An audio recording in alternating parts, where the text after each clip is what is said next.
আসসালামু আলাইকুম প্রিয় ষষ্ঠ শ্রেণীর শিক্ষার্থীবৃন্দ এবং সম্মানিত অভিভাবকবৃন্দ, কেমন আছেন আপনারা? আশা করছি অনেক ভালো আছেন। স্বাগত জানাচ্ছি নতুন আরেকটি ভিডিওতে। আমরা কথা বলবো, দেখেন মাধ্যমিক ও উচ্চ শিক্ষা অধিদপ্তর থেকে একটি নোটিশ প্রকাশ করেছে ষষ্ঠ এবং সপ্তম শ্রেণীর। এই যে আপনারা একটু খেয়াল করলে দেখবেন, ষষ্ঠ ও সপ্তম শ্রেণীর বার্ষিক মূল্যায়ন বিষয়ে শিক্ষা প্রতিষ্ঠানে সংশোধিত নির্দেশনা ও সময়সূচি প্রেরণ প্রসঙ্গ। আমাদের যে আগে রুটিনটি দিয়েছে সেই রুটিনটি কিন্তু পরিবর্তন করা হয়েছে এবং এই নতুন রুটিনটি প্রকাশ করেছে একটু আগে। দেখেন আজকে 31 তারিখ। এর আগেও কিন্তু আমি ষষ্ঠ শ্রেণীর সপ্তম শ্রেণীর যে রুটিনটি বের হয়েছে সেটি সম্বন্ধে আলোচনা করেছি। ওই রুটিনটি তোমাদের কিন্তু অবশ্যই বাতিল হয়ে যাবে। এখন এই যে আজকে যে রুটিনটি প্রকাশ করেছে এই রুটিন অনুযায়ী তোমাদের পরীক্ষা কিন্তু হয়ে যাবে। অবশ্যই সম্পূর্ণ ভিডিওটি তোমরা দেখতে হবে। ভিডিওটি দেখার পর অবশ্যই চ্যানেলটি সাবস্ক্রাইব করে দিবে। কিন্তু তোমরা এই রুটিনটি কিন্তু দেখলেই হবে না, তোমাদের কিন্তু একটু এখানে বোঝার ব্যাপার স্যাপার আছে। অবশ্যই ভিডিওটি কন্টিনিউ করবে।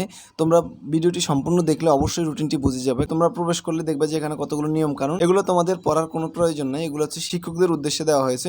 তা আমাদের যে কাঙ্ক্ষিত রুটিনটি রয়েছে সেটি হচ্ছে এই যে এখন যেটি দেখতে পাচ্ছ তোমরা স্ক্রিনে, এটি আগে তোমাদের যে পরীক্ষাটি শুরু হওয়ার কথা ছিল সেই পরীক্ষাটি শুরু হওয়ার কথা ছিল কিন্তু এই যে এখানে 5/11/2023 রোববার থেকে, তো সেটি পরিবর্তন করে কিন্তু এখন 9 তারিখ থেকে সেটি শুরু হবে। আমাদের যে পরীক্ষা রয়েছে এই পরীক্ষার প্রত্যেকটি সাবজেক্ট কিন্তু তোমাদের 3 দিন করে পরীক্ষা হবে, সেই অনুযায়ী তোমাদেরকে মূল্যায়ন করা হবে। দেখো এখানে প্রথম ও দ্বিতীয় দিনে কিন্তু প্রত্যেকটা সাবজেক্ট 2বার করে হবে। প্রথম দিন দ্বিতীয় দিন যে পরীক্ষাটা হবে সেটি 3টা সেশন, প্রথম সেশন 90 মিনিট, দ্বিতীয় সেশন 90 মিনিট, তৃতীয় সেশন 90 মিনিট।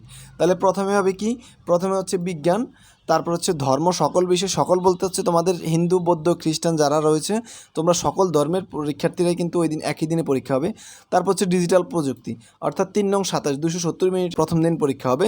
3 সাবজেক্ট কিন্তু হয়ে যাবে তোমাদের। 11 তারিখে হচ্ছে প্রথম সেশন হচ্ছে ইতিহাস ও সামাজিক বিজ্ঞান, শিল্প ও সংস্কৃতি, তারপর হচ্ছে বাংলা। সোমবার হচ্ছে গণিত, স্বাস্থ্য সুরক্ষা ও জীবন জীবিকা। মঙ্গলবার হবে ইংরেজি, ধর্ম, সকল, ডিজিটাল প্রযুক্তি। দেখো এখানে আমি তোমাদেরকে আগেই বলেছিলাম যে দ্বিতীয় সেশনে প্রথম ও দ্বিতীয় দিন মূল্যায়ন, অর্থাৎ একটা সাবজেক্ট প্রথম এই 2 দিনে কিন্তু 2বার করে হবে। যেমন এই যে এখানে ধর্ম একবার হয়েছে, এখানে আরেকবার, 2বার, এবং চূড়ান্তভাবে কিন্তু আরেকবার হবে।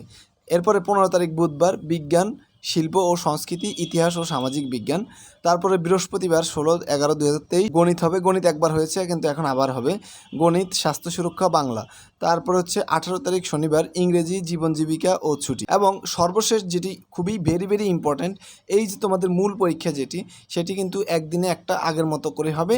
সেটি হচ্ছে তোমাদের রোববার 19/11/2023 থেকে, অর্থাৎ প্রথম দিন হবে ডিজিটাল প্রযুক্তি, তারপর হচ্ছে 20 তারিখ সোমবার ধর্ম, সকল ধর্মের, 21/11/2023 বিজ্ঞান, 22/11/2023 ইতিহাস ও সামাজিক বিজ্ঞান, তারপর হচ্ছে 23/11/2023 শিল্প সংস্কৃতি, 26/11/2023 বাংলা, 27/11/2023 জীবন ও জীবিকা। তারপরে মঙ্গলবার 28 তারিখ হচ্ছে তোমাদের গণিত, চূড়ান্ত পরীক্ষা কিন্তু এটা মূল্যায়ন তৃতীয় দিন, লাস্টের দিনে যেটা হবে। 29 তারিখে বুধবার স্বাস্থ্য সুরক্ষা এবং 30 তারিখ 30/11/2023 ইংরেজি পরীক্ষার মাধ্যমে তোমাদের এই 3টি ধাপের যে মূল্যায়ন রয়েছে সেই মূল্যায়নটি কিন্তু তোমাদের পরীক্ষার মাধ্যমে শেষ হয়ে যাবে। তারপরে তোমাদের যে নতুন শিক্ষাক্রমের আলোকে মূল্যায়ন, সেই অনুযায়ী তোমাদেরকে মূল্যায়ন করে সপ্তম শ্রেণীর জন্য তোমাদেরকে কিন্তু প্রমোশন করা হবে। তো শিক্ষার্থীরা তোমরা সকলেই সে পর্যন্ত ভালো থাকো, সুস্থ থাকো এবং সুন্দরভাবে পরীক্ষা দাও। সকলের সুস্বাস্থ্য কামনা করে আজকের ভিডিওটি এখানে শেষ করছি। আল্লাহ হাফেজ।